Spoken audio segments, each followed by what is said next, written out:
probably my favorite person in the whole world, which is Danny Myberg. So Danny is the managing director of CYlution, which is the digital forensic lab, and Lextrado EDS, which specializes in digital forensic investigations, data fraud trend analysis, incident response, e-discovery services, and litigation support. Danny established and commanded the SAP's National Computer Crime Investigation Unit from 2000 till 2002. Danny was the chairman of Interpol African Working Party on cybercrime from 2002 to 2005 and represented Africa in the Interpol International Steering Committee on Cybercrime. He was the chairperson of the Association of Certified Fraud Examiners in the Cyber Forensic Forum from 2011 to early 2016, and again from 2018. Danny is also a member of the BRICS Expert Working Group on cybersecurity aimed at enhancing the coordination on cybersecurity issues between the BRICS states. So it gives me great pleasure to welcome Danny to this session. Yes, Sadia says Danny is the real OG. He is the GOAT. It's the truth. For those of you who don't know me, my name is Candice Toprick, previously Candice Sutherland, now Candice Toprick, and I am the underwriting lead for the personal loan cyber product called CYlution. Danny, you want to say hi, quicks? Good morning, everybody, and it's always such a pleasure sharing the stage with you, Candice. Thank you. Luckily, your new husband didn't hear about that favorite guy in the world. I think he's heard me say it before. I say it to him. He knows. Well, thanks, everybody. Looking forward to it today. Perfect. So let me start sharing my screen. And once you can see the presentation, Danny, if you can just give me a yes. I can see it. Perfect. Perfect. So thank you so much, everybody, for joining this session. The intention of today's session, considering it is Cyber Month and October is Cybersecurity Awareness Month, which is not a South African thing, it's a global thing. So to have an entire month globally dedicated to one topic shows you really how serious this topic is and how seriously it should be taken. So at iTOO, we do corporate cyber insurance, but we also do a personal lines policy, and that is called CYlution. So CYlution is a product that you would offer to an individual as opposed to company cyber, which protects the company's IT infrastructure. But what about the person, the people who are victims of cybercrime on a daily basis? We needed to create something for them as well, and that's why we came up with CYlution. So these are the modules that the policy covers. There's quite a few, and I'm only going to touch on a few with Danny about his experience in this field, having done this for many, many years, what he's actually seeing in a South African market, and then also chat to you about how the policy touches on those specific topics. So we're not going to go over every single module. If you would like to attend the CPD accredited sessions, there's one that happens literally twice a month, and I'm more than happy to invite you to that, which is the product training. Today, we are just doing a broader overview and more claims sort of incidents, how to protect yourself, how to protect your family, and how the policy also responds. So I think the number one loss, Danny, that we are experiencing, and having done research before launching this product, would be theft of funds. So the latest annual crime stats released by SABRIC show a 75.3% rise in mobile banking, online banking, and banking app crimes combined. Banking app losses increased by 88% to an average of just over 14,000 Rand stolen per transaction, and online banking by 44% to an average of 32,000 stolen per transaction. There was a total of 23,466 digital banking incidents, which amounted to 263 million Rand in gross losses. So if you take that amount divided by 23466, the amount of money stolen per transaction is crazy. So phishing, vishing, smishing, and email hacking or business email compromise are the most prominent fraud types affecting the digital banking space. Danny, in terms of your experience with theft of funds of individuals, what's happening? What can we do? How do we deal with this situation? Candace, yes. You were talking about addressing this need for the individual. Even within the organization, it's all of us combined forms. There's 1,000 people in an organization. We form that organization. Although the company might be targeted, I think it's so important to have a product or focus on the individuals, because that's what the POPI Act actually is. It's focusing on protecting individuals' data. It also covers organizations, but I think really important. And the fact of the matter is that's what criminals are behind. They are going after the money. That's, ultimately, there might be some kick in it for them to be able to hack an organization, to hack you or to catch you out or to embarrass you, etc. What they want is they want money. That's the big thing of it. Now, you've mentioned the business email compromises. Business email compromise is literally the biggest thing that we are facing globally. The US Secret Service has indicated that we're seeing global losses of over $300 million per month. And that's what they're stealing. That's what they're getting away with. Now, a lot of times people feel, I'm an individual. Why would a person focus on me? If we take it that these hackers are sitting there in the dark rooms and some of them sitting in office setups, they're mailing out 1 million emails. This is where the data that's been leaked, this is where it ends up. They're mailing out those phishing mails, those scams, etc., to millions of people. And if you click on it, they will take 5,000 Rand from you. What's especially concerning is the number of youth that they are catching out, as well as older people. Because of that fact, the youth, I think, is just overconfident and over-comfortable with technology, whereas the older people are just sometimes unaware that people will be, my mother, she phones me and she says, oh, this lady from the bank was so rude.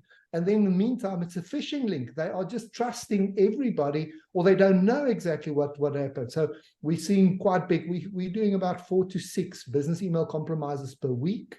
And they take anything from 5,000 Rand to 4 million Rand. It all depends on what much you've got. That's crazy. And in your experience, Danny, in terms of the banks actually refunding that loss, in our claims experience, and we obviously work together, it's very seldom that the bank will even investigate that loss. You'll get a letter saying, we've done our investigation, it wasn't our fault, you're on your own, pretty much. So that's also something that's very concerning, that if you are an innocent victim of phishing, or somebody manages to hack your bank account, that the bank's going to say, well, you're really on your own and we're not helping. So any other comments on theft of funds? The problem that you've got is the bank will refund you if somebody cloned your credit card, for example. If there was a skimming device on an ATM.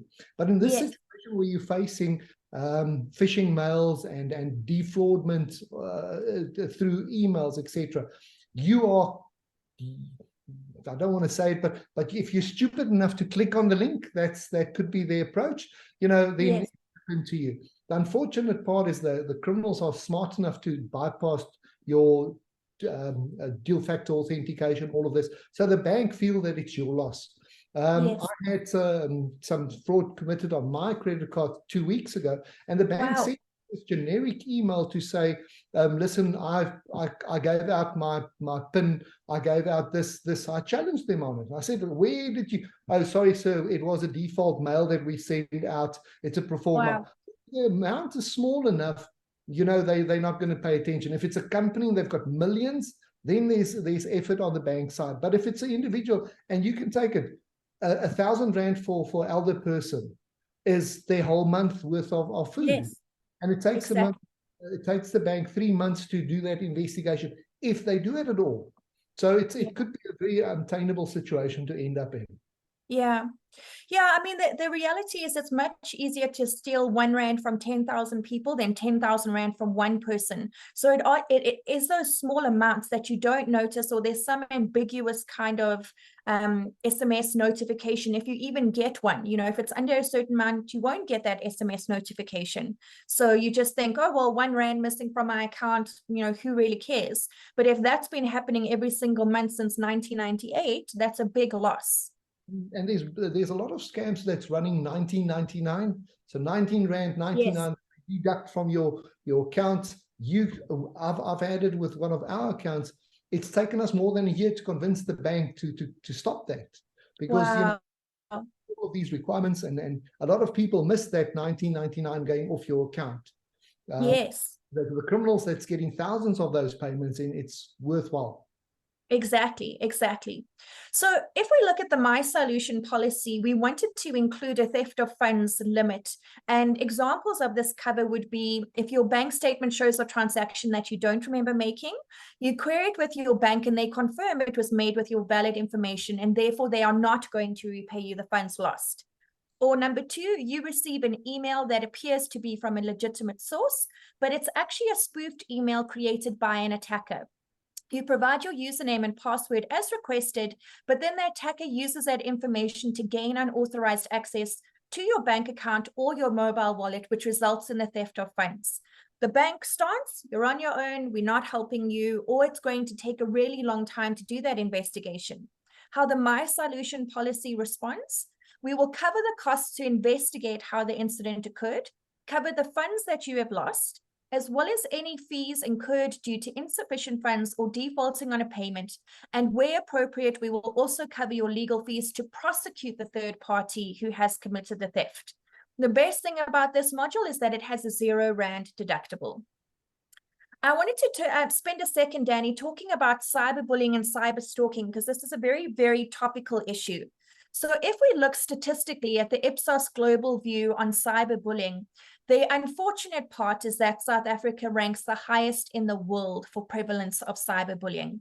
If we just go through some recent newspaper articles that have been posted about, pupils all around South Africa, all around the world, really, who are committing suicide because of something that a teacher did to them, because of something that a friend did or filmed or messaged. It really is a very bizarre concept to me that a school child would rather film their classmate being raped than assist them, So it really is a very scary world that we live in. And there's hundreds and thousands of articles posted, unfortunately, all the time. And now, with matric exams and the pressure of that, also with lockdown, the amount of children, the suicide rate, unfortunately, did increase. So I wanted to read this case study. In 2006, a 15-year-old Waterkloof High School pupil decided that it would be funny to Photoshop a photo of the principal and the deputy principal's heads onto the bodies of two gay bodybuilders in a sexually suggestive position and transpose the high school badge over the genitals in the picture. He shared it with a friend as a private joke, but that boy printed it out and that boy gave it to another student who then pinned the picture on the school notice board. The school laid criminal charges against the three boys, and the principal and deputy principal sued them for 600,000 Rand for the injury to their dignity, good name, and reputation. This case ended up in the Supreme Court and later the Constitutional Court. The Constitutional Court found that the picture was embarrassing and disgraceful to society, and the boys were ordered to pay 25,000 Rand to each party to cover their legal costs. The students had to do community service of cleaning cages at the Pretoria Zoo for the remainder of the year, and they were not allowed to assume a leadership position at the school or wear the honor blazer for the remainder of the year. So we know that cyberbullying has catastrophic consequences. But we also need to understand that sometimes, when it's the child who is the perpetrator, you can see on your screen all of these articles where teachers are being attacked by the students. It's not just children attacking each other, but children attacking teachers. And, the greatest achievement is the number of clicks and likes that they get on social media. And that's the reason that they do these. So in the span of 3 seconds, I got 169,000 news articles on teachers in South Africa being attacked by students. So it's not only students doing it to each other, but doing it to the teachers. Danny, any comments from you on cyberbullying? First of all, when first we use the word cyberbullying, all of us immediately thinks that it is children that's the victims. We get quite a lot of adults that is being cyberbullied. It branches into different areas with adults. It's not just cyber trolling where somebody is, maybe just bullying you. It comes to your character. And for adults to be cyberbullied can have long-lasting consequences, because the problem is whatever is placed online. So, there might be one or two of us that smiled when we saw in our mind's eye what this child was doing. The intention in the beginning might not be that bad, but the consequences of that individual is dire, because these images are forever available online. If you go for a job interview, so for example, we were engaged in an investigation where a lady down in the coastal regions were being cyberbullied to the extent that there was a lot of sextortion also involved. The perpetrator went to the extent of setting up naked sites dedicated under her name. Wow. It is something like 15,000 images that he doctored to to look like it was this lady. So there's stuff like catfishing, where they try to, or they present themselves as sexy young girl, trying to entice an older man to send naked pictures. There's people sharing naked pictures, and that is used after the fact in it. So it's not clear cut to what, where cyberbullying stops and where sextortion, etc. goes on. For me, it's just the dire consequences of it. And as you've seen, there's suicides taking place. So what we're seeing is the target, the largest target under the children is girls aged 12 to about 16. When I was in the SAPS, it basically started at that stage already. We got some statistics from UNISA where they said 1 in every 4 people coming from, becoming a student admitted that they were bullied in school. So at that stage already, it was 25% of all children. Now, it is the situation is all of us are vulnerable in our own capacity as well as our children, because we're not engaged with what our children are doing. Sometimes it might even be a friend that wants to tease your child, and the wrong kid gets that information in hand, and it just escalates out of the ballpark. So it is really, really the dire this consequences. And I think, having that capacity of investigating it. So maybe just to mention to people, a lot of times we see that if this happens, adults want to delete this stuff from their kids' phones, but we need that to actually investigate it. So don't destroy the evidence. We need to identify this perpetrator. A lot of times it's actually adults cyberbullying children because you wronged my child and now the adult takes over. So it needs to be investigated. And then a lot of times you need psychologists and help for that victim. Definitely. And there is this very controversial line of thought, Danny, where I don't want to infringe on my child's privacy, where my 8-year-old has unlimited access on their iPhone or their tablet to any sort of app that they want, to WhatsApp, and I'm not going to check it because I don't want to infringe on their privacy. But the reality is, if you are the parent paying for that device and paying for that internet, you really are doing a disservice to your child by not keeping an eye on what they are accessing and what their friends are sending them. And, when they're using this funny text language that doesn't make sense because they're talking in graphics and pictures, it really is up to you, the parent, not the school, to keep an eye on your child and see what they're looking at, what they're watching, what their friends are sending to them. So if we look at some sexting statistics, girls do more sexting than boys, with 53% of teens who are sexting are girls.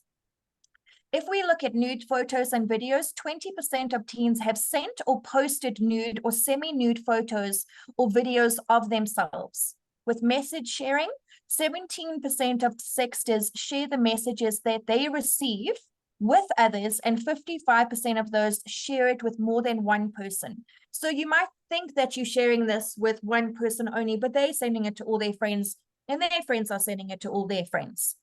15% of teens who have sent or posted nude or semi-nude images of themselves send these messages to people that they have never met but know them from the internet.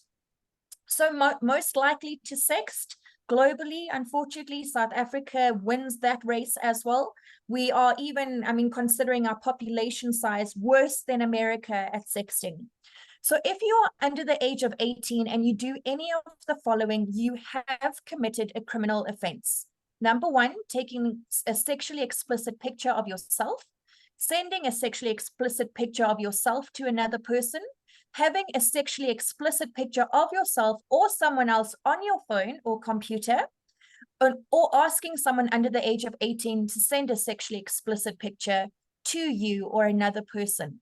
So what happens when we say this is a criminal offense, Danny? What does that mean?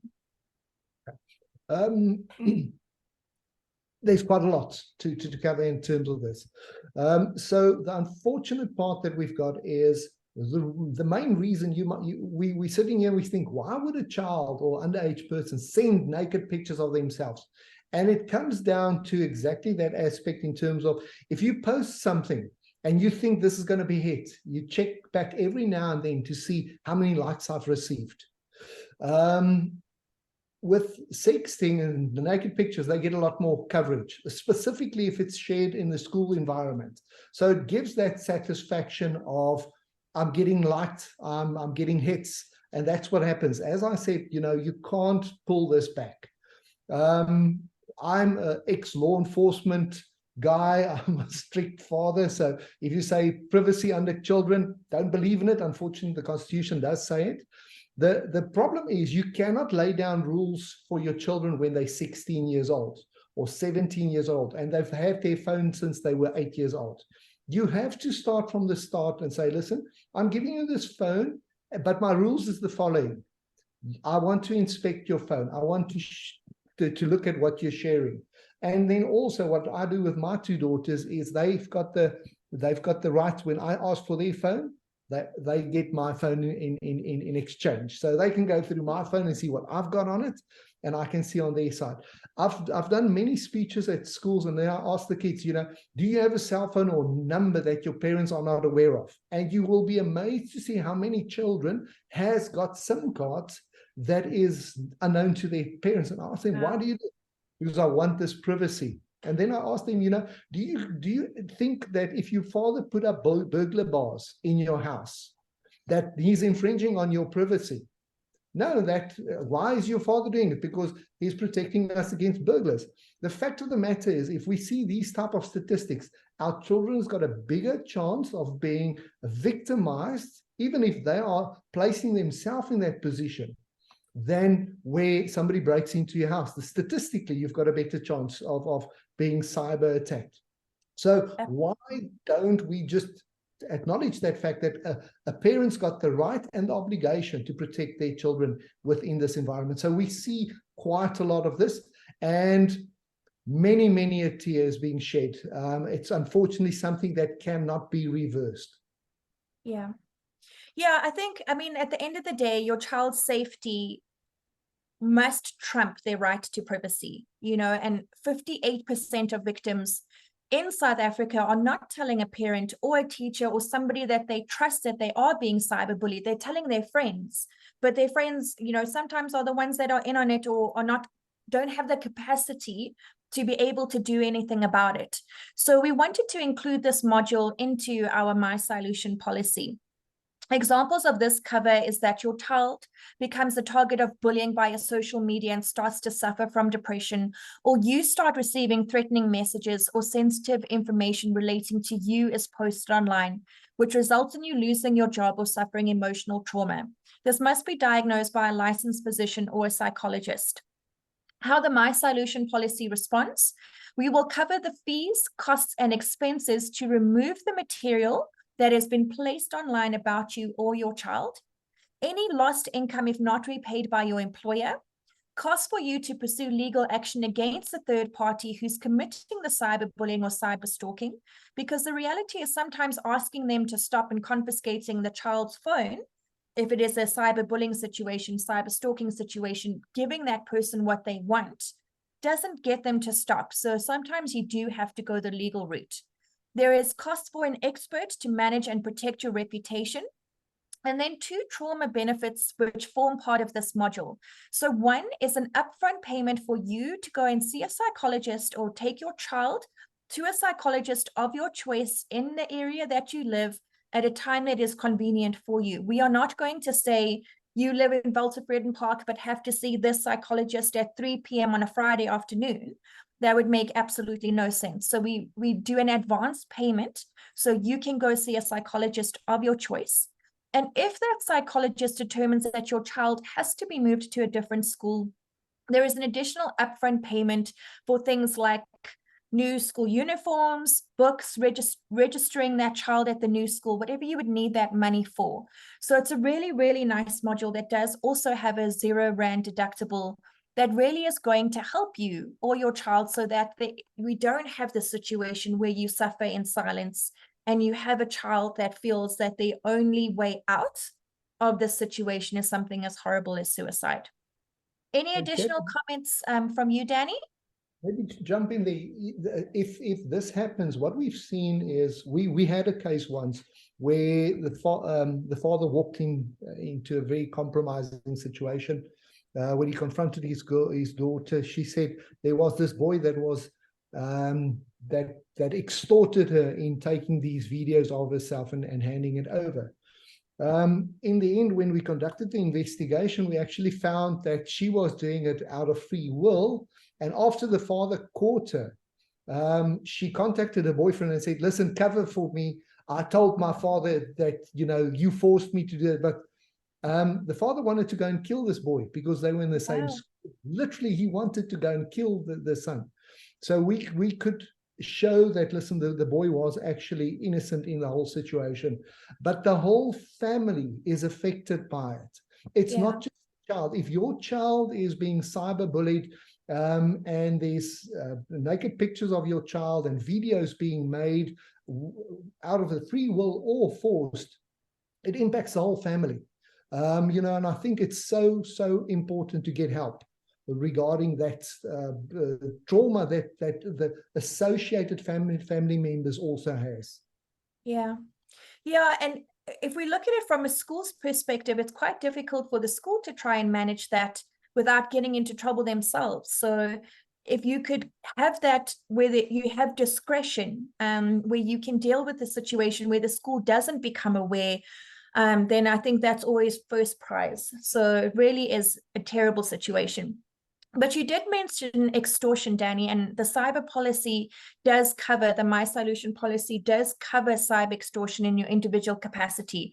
I wanted to read this article about a young man from Durban who came across his neighbor's Facebook profile, the person who lived next door to him. He came across it on Facebook one day and decided it would be a great idea to torment him.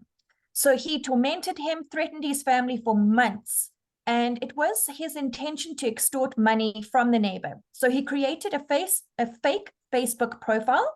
He sent threatening SMSs via Facebook and WhatsApp to pressurize this victim, who was the father of 2 young children. He harassed the neighbor by arranging constant e-hailing services to the property. He had food delivered to the door during lockdown. He threatened to kill him, rob his house, rape his wife, kill the security guard unless they had placed 50,000 Rand into his postbox that Damesh would come and collect at some point. This is a 23-year-old young man. So we are not talking about a child that might lack, some common sense. This is a 23-year-old university graduate. He was arrested by police in November, and how they caught him, I thought was quite interesting because he was using an unregistered SIM card, but he was putting that into a device that wasn't being used in the property. So it was his dad's old phone. His dad got an upgrade. There was an old phone in the house. He put the SIM card into that device that was registered to his dad's name. And that's how he was actually caught. But imagine having a situation where you can't sleep in your house because there is somebody sending these horrific messages to you, and you have absolutely no idea where it's coming from, what you've done, who's doing that. And I think that's the scariest part, is when it's totally unprovoked. It's just some person that thought, oh, I came across your Facebook profile, let me just harass you. So cyber extortion is a very, very scary situation as well if you are the victim of that, because what do you do, Danny? Who do you go to? Who do you call? How do you deal with the situation when you're dealing with a faceless criminal that you have absolutely no means of tracking down or catching? What do you do? You will not believe how many sports stars, not only just rugby players, but all types of sports stars, as well as soapy actresses and actors, is actually clients of ours, specifically in this situation. Now, the question that they normally ask me is, Danny, should I take this seriously? And our advice is, it's a situation. If you don't take it seriously, and it is serious, what's the consequences, as opposed to just ignoring it and something like this happens. It is all right if your tormentor sits in a global location away from you, but where there's physical proof that this person's got access to your location, knows which school your children are, etc., that's when it becomes very, very serious from our perspective. The other situation is also, this is a situation where the person picked his neighbors, but normally how this plays out is sextortion or catfishing, where they've got something that could place you in a very bad light in your workplace, or they can extort you, threaten you with disclosing what you were doing online with your family members, your friends, etc. And the problem is the person is ashamed of what they've done. So they don't want to go to the police. And also, if you go to the police, a lot of times you don't get attention. You have to explain to them in the open charge office what happened. They don't have the capacity to help you. So a lot of times people keep this bottled up. We've had a gentleman, he was, I think, about 50, 55 years old. He came to us after being catfished. He's paid something like 250,000 Rand in increments of 5,000 Rand each. And he just said to me, Danny, I've now realized it's not going to end. So the unfortunate part is a lot of times it's difficult identifying the perpetrator because of the way in which they conducted anonymity. But if you don't investigate, it is something that will continue going on. So it's really worthwhile paying attention to this, have somebody investigate, have it traced, and then looking what your options are from that. Crazy. So if we look at the CYlution policy, some examples of this specific module, you click on a link in an email or you open an attachment which installs malware on your personal device. Again, because this is a personalized policy, it's not going to respond to an interception on your work-issued, work-owned laptop or device. This is for you in your individual capacity. So the ransomware encrypts your data, and a ransom demand is received asking you to make a payment in order to decrypt your data, or you receive a request to pay a ransom demand, failing which your private photos and text will be published online. How the CYlution policy responds? We will cover the costs of the IT expert, which is CYlution, to confirm the validity of the demand and, as appropriate, try and restore your systems and data. If required, we will cover the ransom demand as well as any other reasonable cost that may be incurred by you to resolve the incident. This module also has a 0 Rand deductible. So when investigating these sorts of situations, Danny, what is the success rate of two questions?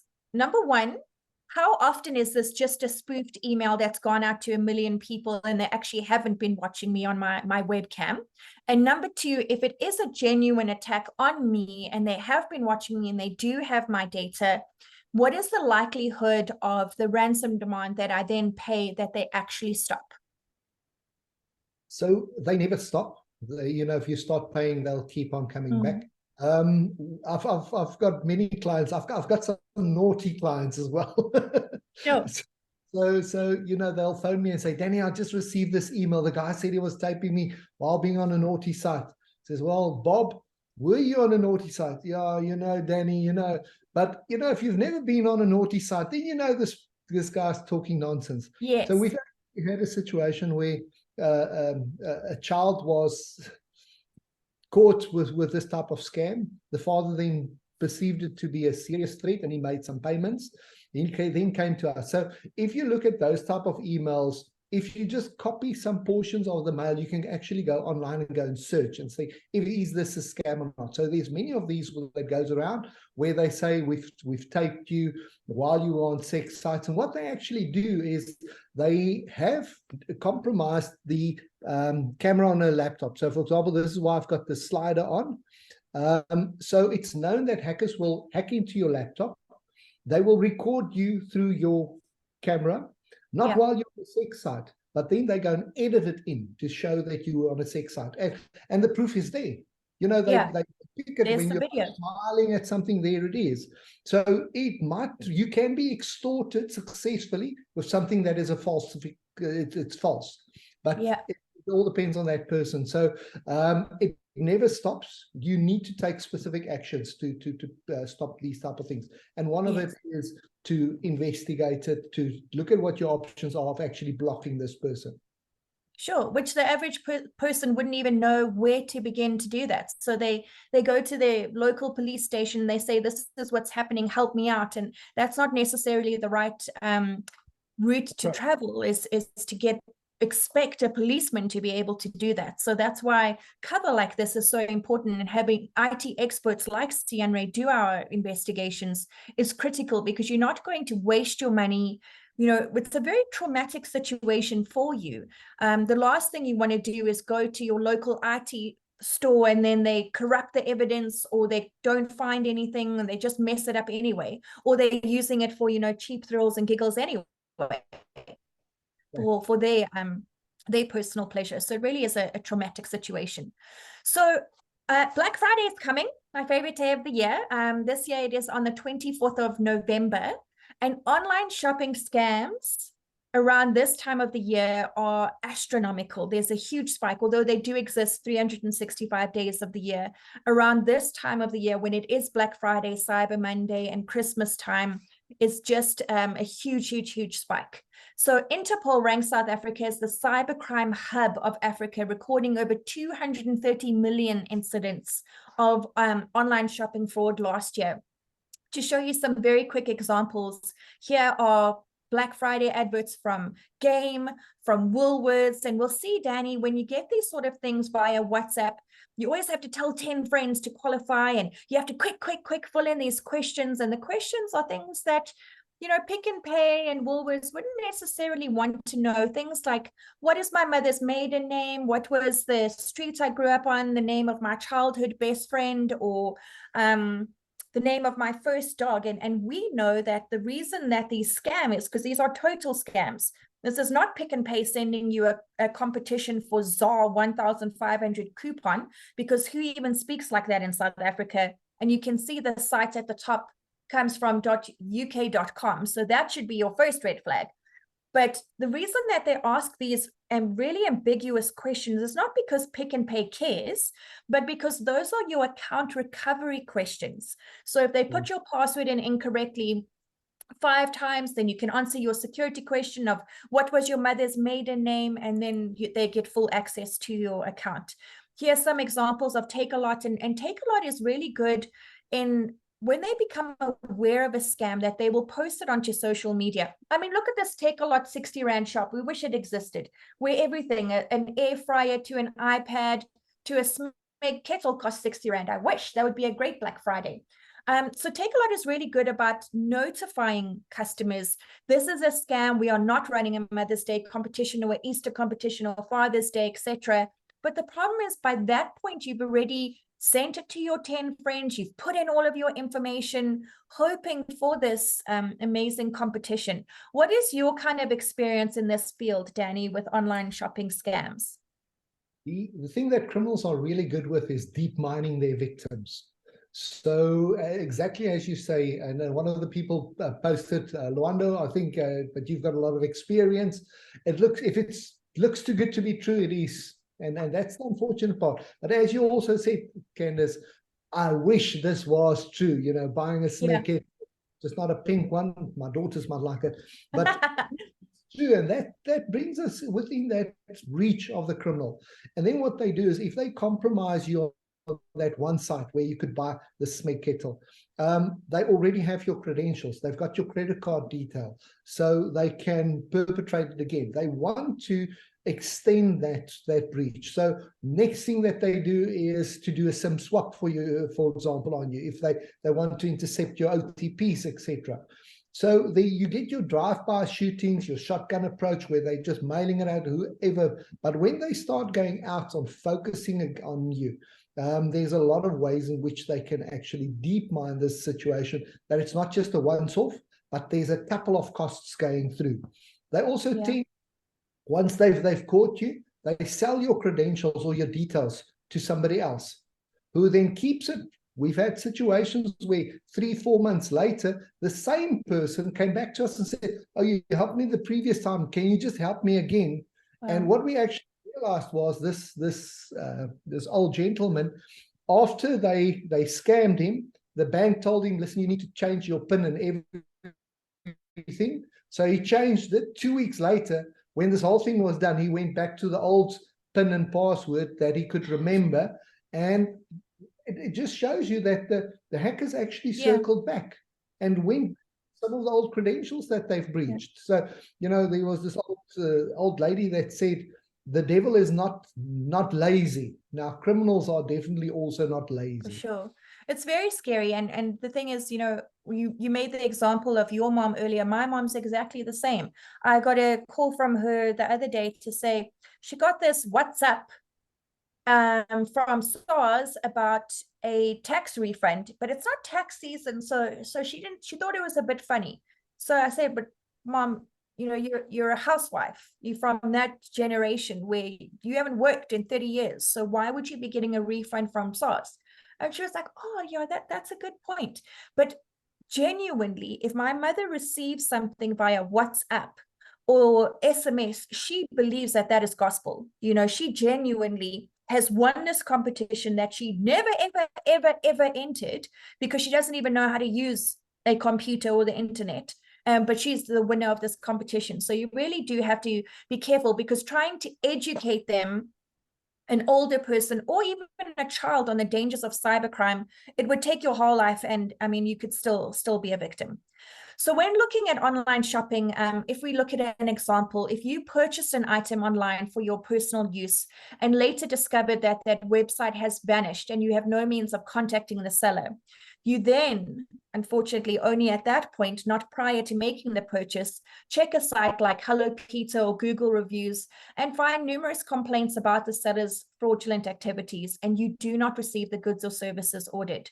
How your CYlution policy responds is that we will cover your financial loss for non-delivery or non-rendering of goods or services that were ordered online, provided it is for your personal use. Again, any business risk is excluded because that is covered by your business cyber policy. This is for you in your individual capacity. Let's spend a second, Danny, talking about express kidnapping. And this is the new pandemic, honestly. I do have 2 videos that I'd like to quickly show, and then we can proceed to talk about this very, very scary topic now. South Africa is in the midst of a kidnapping crisis. How safe are we in South Africa? Kidnappings appear to be continuing unabated. It seems to be a trend. More than 1,000 are reported each month. We are killing you now. Videos like these are now common, and fear is spreading. These kidnappers knows your every move. By the time of execution, there is no mistake. Criminals are becoming ever more confident. The suspect is seen storming into the restaurant and grabbing the child. And many believe the situation is out of control. A state of emergency regarding crime, is that a conversation we should be having at this point? Johannesburg, the capital of Gauteng province. More kidnappings happen in this region than the rest of South Africa put together. Violent crime has long plagued this nation, but the number of kidnappings has doubled in the last year. Now, it's not just the rich being targeted, but middle and low-income people too. and the business model is so successful, it's attracting criminal gangs from abroad. In the first 6 months of 2022, an average of 1,143 kidnappings a month were reported to the police. That's double the monthly average in 2021. Almost half of these took place in Gauteng. 3,306 kidnapping cases were opened with the police. This crime trend has shown a sharp increase, with over 1,700 more cases reported to the police compared to the same comparative period. So the number of kidnappings in South Africa, there were 800 in total in 2021, but this has increased to 1,143 a month in the first 6 months of 2022, which is really, really scary. More than half of those occurred in Gauteng, but that doesn't mean it's not happening in other regions. So express kidnapping differs from kidnap for ransom. In a kidnap and ransom situation, you are taken, you are held against your will until that ransom demand is paid, whether it's from your family, your church, your company, etc. In an express kidnapping situation, you are taken, you are held against your will, but you are forced to withdraw money from your ATM or transfer money from your bank account to another bank account until your funds are depleted, and then you are released. So by no means less scary at all, and something that is, unfortunately, we are hearing about these incidents on a daily basis, you know. So you always heard of somebody who knew somebody who knew somebody that it happened to, and now it's happening all the time. So before we talk about how the policy responds, Danny, any feedback from your side on these situations where you are forced to withdraw money from your account or transfer until your funds are depleted? What's happening there? So, yeah, Candace, this is one of the most worrying types of crime that's taking off in South Africa for me personally. A couple of years ago, when I was still in police, in the law enforcement, we saw this thing happening where they started doing house robberies. And the scary part for us was that if they execute a house robbery, if they've got you contained in the house and that situation stabilized, they can literally do anything. They can rape, they can steal, they can housebreak, they can kill, etc. This has got more or less the same taste for me, because if they do abduct you, there's so many different things they can do. They can go and withdraw your money, as you said, and then they can keep you. They can, so, you know, I know the cyber insurance is not going to cover the preventative measures, but from a personal point of view, this is very worrying for me, also with children. The most prevalent that we are seeing is not to take you to an ATM, because a lot of times people don't have all the credit cards with them.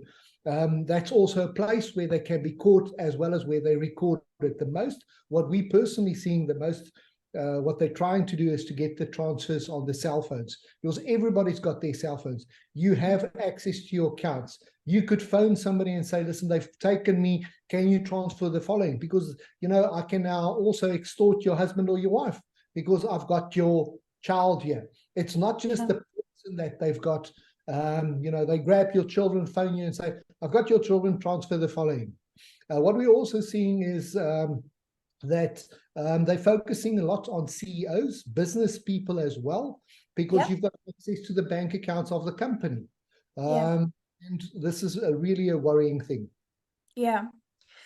It really is a scary, scary, crazy world that we live in. So we wanted to add this module onto our CYlution policy, and we have completely reinvented the entire CYlution product in its entirety, which I'll talk about in the next 2 slides.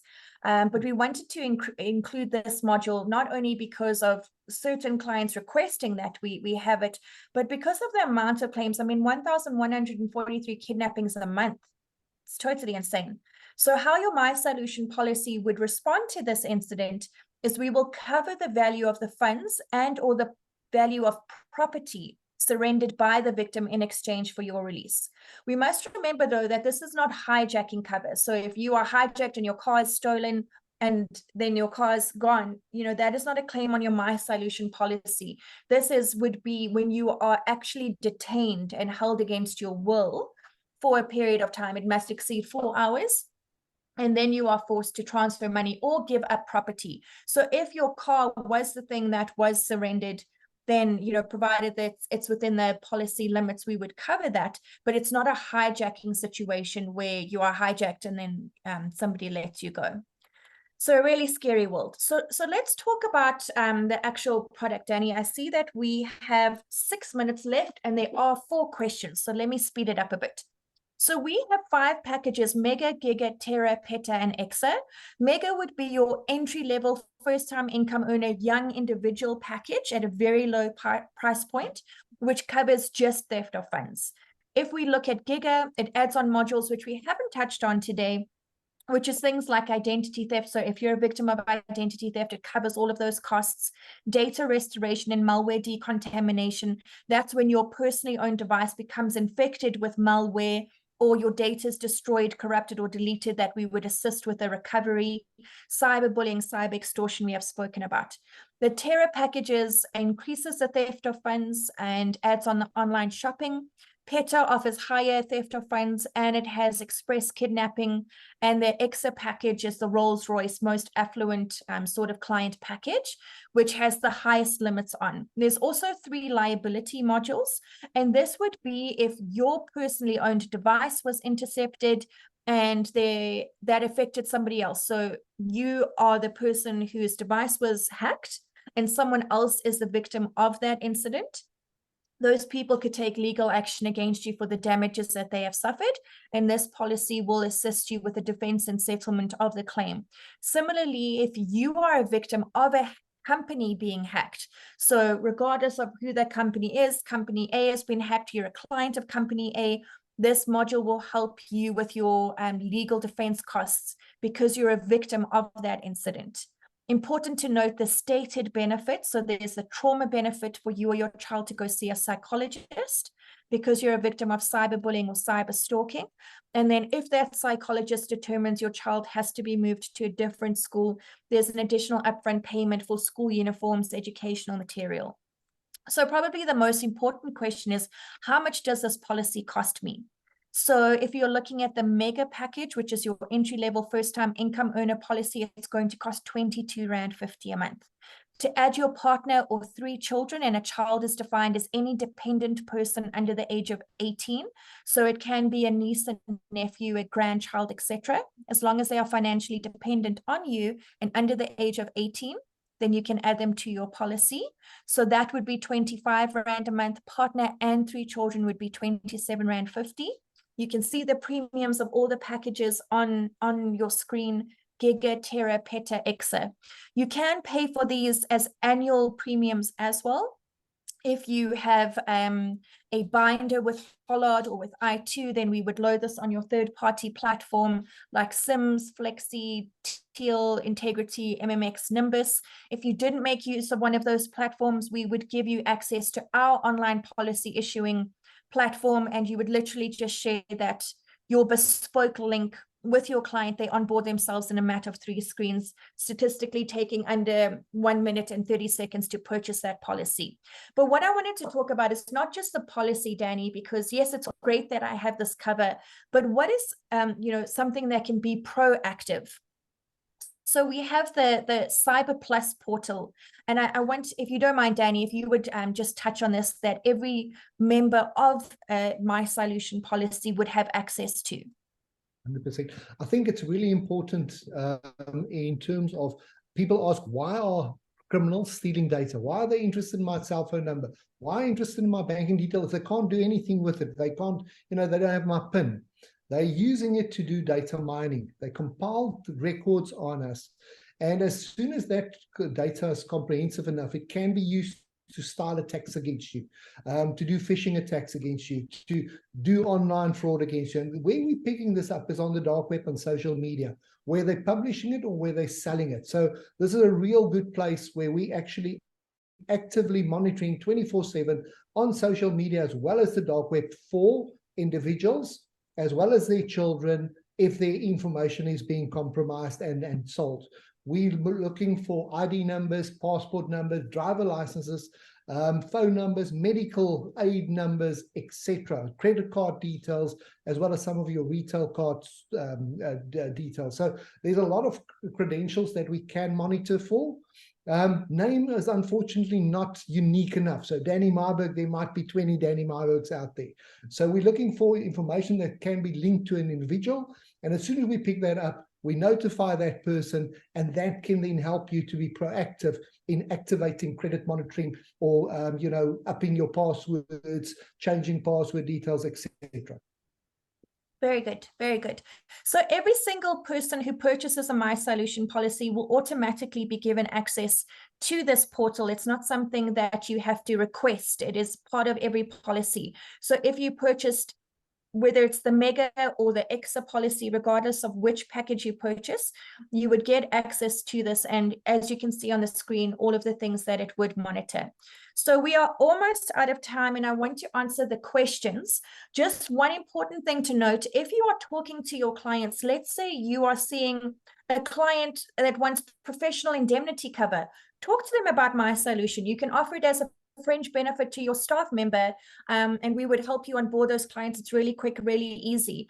If you are talking to a client about directors and officers, talk to them about CYlution.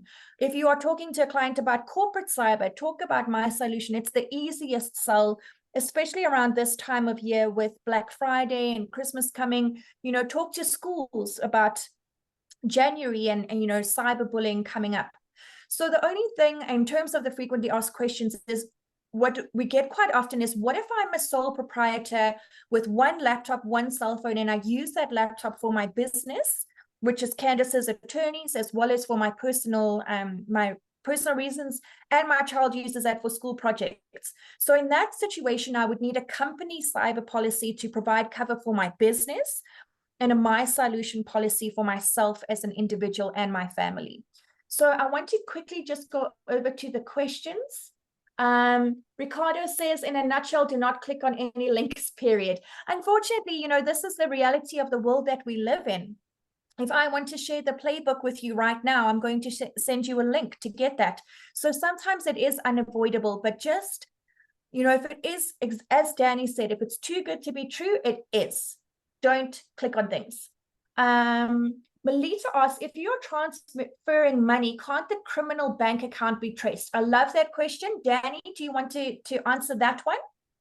Oh, yes, they can if it's a bank account.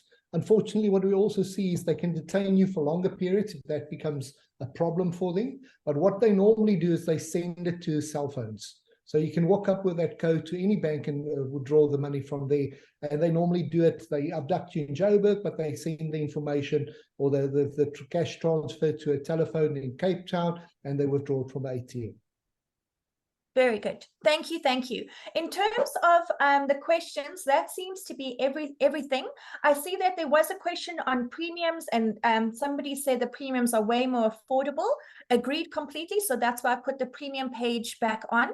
From me, I just want to say thank you so much, Danny. We are out of time, but thank you so much for presenting with me. You know that I love you the most, and I hope that for everybody who's attended this, that they found value in the product. If you do have questions, please feel free to reach out to me or go to iTOO's website where all of our information is.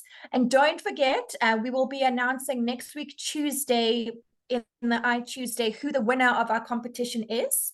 And those prizes are that you will win an entire year's CYlution policy. So we will do the draw next week. And that wraps up Cyber Awareness Month for the whole of October. Thank you to everybody who has participated. I hope that you have found this information session beneficial. If you do have questions, reach out to me, and have a beautiful day further, everybody. Appreciate your time. Thank you very much. Thank you, Danny.